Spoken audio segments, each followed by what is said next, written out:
दोस्तों भारत और अफगानिस्तान के बीच तीसरा और आखिरी टी20 मुकाबला चिन्नास्वामी के स्टेडियम में बेहद ही रोमांचक देखने को मिला। बता दें कि एक तरफ एक ही मैच में 2 सुपर ओवर हुआ जिसमें रोहित शर्मा रिटायर आउट होकर फिर भी दूसरे सुपर ओवर में खेलने के लिए आ गए और इस पर पूरा विवाद छिड़ गया है। तो बताएंगे इस वीडियो में पूरी जानकारी की आखिर आईसीसी और बीसीसीआई का नियम क्या है, किस नियम के तहत रोहित शर्मा दोबारा खेलने आए या उन्हें नहीं खेलना चाहिए था। तो वीडियो को अंत तक देखिएगा, वीडियो काफी इंटरेस्टिंग होने वाला है। जी हाँ गाइज, आपको बता दें कि बेंगलुरु के चिन्नास्वामी स्टेडियम में भारत और अफगानिस्तान के बीच 17 जनवरी को हुए टी20 मैच में 2 सुपर ओवर हुए। इस तरह से क्रिकेट इतिहास का पहला मैच बन गया जहां 2 सुपर ओवर हुए, लेकिन यह मैच अपने नतीजे से ज्यादा भारतीय कप्तान रोहित शर्मा के पहले सुपर ओवर में रिटायर होने के बाद दोबारा सुपर ओवर में बल्लेबाजी करने के लिए याद रखा जाएगा। क्या यह नियमानुसार था? आखिर रिटायर होने के बाद सुपर ओवर में दोबारा बल्लेबाजी करने को लेकर क्रिकेट के नियम क्या कहते हैं, आइए हमको आप बताते हैं। आइए आज हम पूरी विस्तार से इस नियम को बताते हैं। दोस्तों आपको बता दें कि टीम इंडिया ने अफगानिस्तान को बेंगलुरु के चिन्नास्वामी स्टेडियम में खेले गए तीसरे मैच में डबल सुपर ओवर के तहत हुए मैच में जीत दर्ज की है। टीम इंडिया ने 3 मैचों की टी20 सीरीज में 3-0 से अफगानिस्तान को धो दिया है, जबकि टी20 इंटरनेशनल में अपना 5वां शतक जड़ने वाले Rohit Sharma player of the match भी चुने गए। पहले दोनों टीमों ने बराबर 212 रन बनाए। इसके बाद पहला सुपर ओवर भी टाई हुआ। फिर दूसरे सुपर ओवर में रवि बिश्नोई की गेंदबाजी के दम पर भारतीय टीम ने इस मुकाबले को जीत दर्ज कर ली। आपको बता दें कि रोहित शर्मा की रिटायर और नॉन रिटायर होने की नियम क्या कहती है। अब आते हैं उस टॉपिक पर जिसके कारण इस मैच में सबसे ज्यादा बवाल हुआ है। पहले सुपर ओवर की 5वीं गेंद पर रोहित शर्मा अचानक पवेलियन की ओर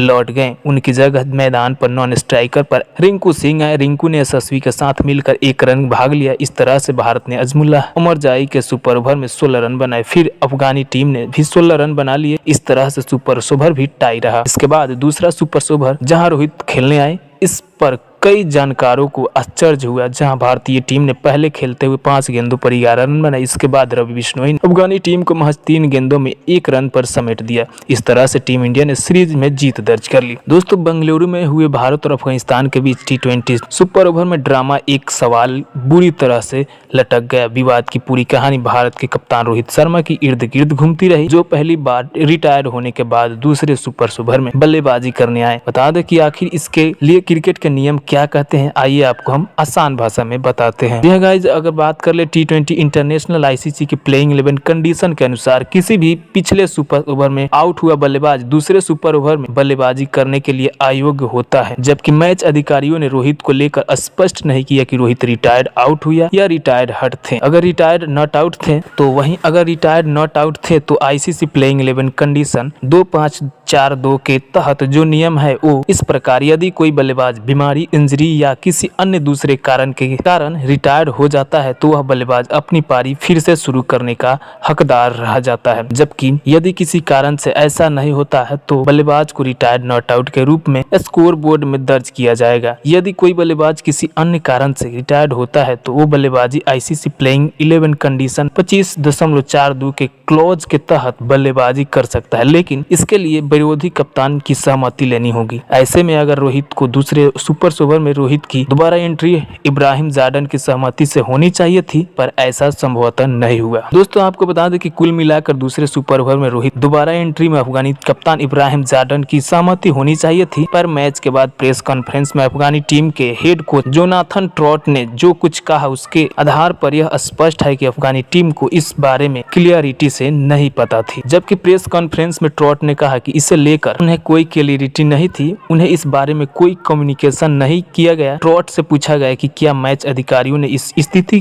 के संबंध में उनसे सलाह ली है, तो उन्होंने कहा मुझे कोई जानकारी नहीं है। क्या कभी 2 सुपर ओवर हुए हैं? यह एक तरह से नया था, हम नए तरह के नियम बनाते रहते हैं, इसीलिए हमें कोई समझ नहीं आया। फिर ट्रॉट ने कहा हम चाहते थे कि अजमतुल्लाह उमरजाई दूसरा ओवर फिर से फेंके। अफगानी टीम की ओर से दूसरा सुपर ओवर फरीद ने किया। ट्रॉट बोले आईसीसी की प्लेइंग 11 कंडीशन देखी जाए तो कोई गेंदबाज जो पहले ही एक सुपर ओवर गेंदबाजी कर चुका है है वह अगले सुपर ओवर में गेंदबाजी करने के अयोग्य होते हैं। यही कारण था कि अजमतुल्लाह को गेंद नहीं दे सका और उसकी जगह फरीद अहमद को मौका दिया गया। आगे से इस तरह की चीजों को लिखित तौर पर लिया जाएगा। हालांकि ट्रॉट यह भी बोले कि उनकी टीम ने अच्छा खेल दिखाया था, इस बात पर मैं ज्यादा तुल्य नहीं दिया जाना चाहिए। हालांकि रोहित दोबारा बल्लेबाजी करने आए और आकाश चोपड़ा ने इस पर सवाल उठाते हुए कहा, हिंदी कमेंट्री कर रहे हैं आकाश चोपड़ा, रोहित के दोबारा सुपर ओवर में बल्लेबाजी करने पर आश्चर्यचकित दिखा। सुपर ओवर मैच के दौरान अब 5वीं बॉल पर रोहित शर्मा रिटायर्ड हुए थे। तब आकाश चोपड़ा ने कमेंट्री के दौरान कहा था कि अगले सुपर ओवर में बल्लेबाजी के लिए नहीं आ सकते। इसके बावजूद रोहित बल्लेबाजी करने आए। इस पर आकाश चोपड़ा ने यहाँ तक कहा कि रोहित शर्मा दोबारा बल्लेबाजी करने आए हैं, लग रहा है उनको दोबारा नियम पढ़ने होंगे। चूंकि रोहित जब पहले सुपर ओवर में रिटायर होकर जा रहे थे तो अंग्रेजी कमेंट्री कर रहे विशेषज्ञों ने कहा कि चूंकि सुपर ओवर में 3 बल्लेबाज नामित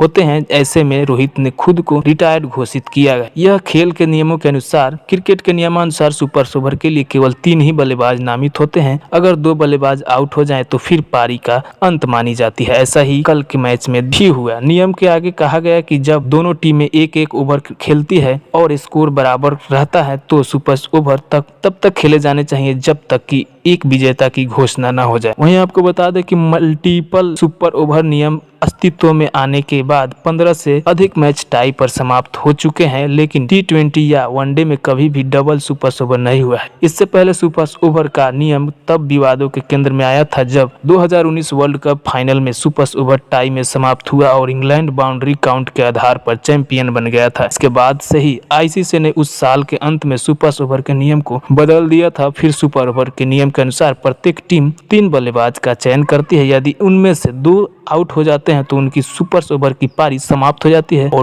ओरिजिनल मैच में दूसरे नंबर पर बल्लेबाजी करने वाली टीम की सुपर ओवर में पहले बल्लेबाजी करनी होती है और इस तरह से टीम इंडिया सुपर ओवर में जीत गई। हालांकि आप लोग को क्या लगा वीडियो में कि रोहित शर्मा गलत किए हैं या सही, कमेंट बॉक्स में जरूर बताइएगा।